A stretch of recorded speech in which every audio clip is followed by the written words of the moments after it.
you meet a lot of influencers and you kind of realize like they have had a life that set them up to be an influencer.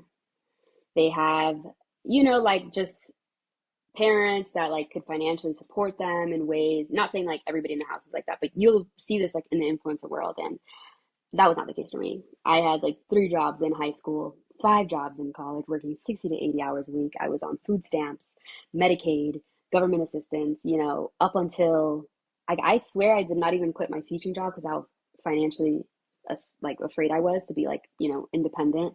Um, and when I had 2 million followers, I still had 2 million followers and I was still working a job because of the fear of like, I need the financial stability of a paycheck, I need my benefits, those are things that I've always had in my mind. I was a student that didn't have a lot of financial support besides from like FAFSA, but like from your parents and things.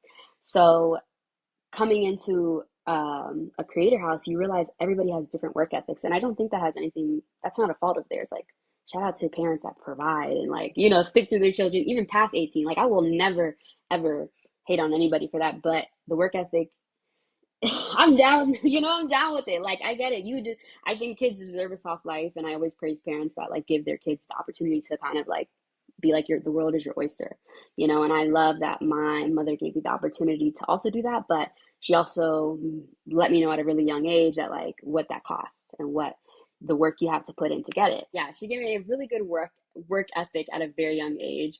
Um, so you come into a creator house and you kind of just see how like people work at different vibes, different times, like the work ethic might not be there. And I can't even like always shame them for it because I'm like, I get it, like doesn't feel like do or die for you. But for me, it always felt like everything I did was like do or die. And it kind of sucked being in like always a scarcity mindset. And I'm kind of moving out of that.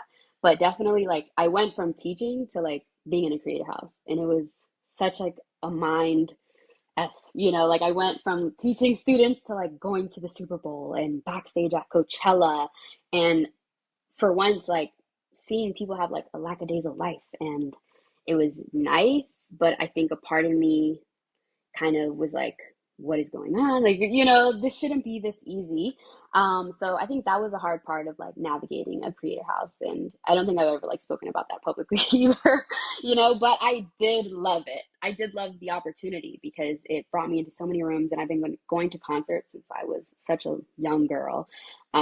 So being partnered with like Live Nation, we had all the access, and I know so many plus size girls were like, wow, this plus size girl is like in a section at Live, Miami, a notoriously like fat phobic area where, there'll be bouncers being like, unless you're blonde and thin, you're not getting in, so to have that kind of access, and also being able to like collaborate with people that were like dancers, that a DJ, just so many like different niches of people. It was really interesting, and I will always be grateful for what it taught me. And I still have such a good relationship with the whole L2L.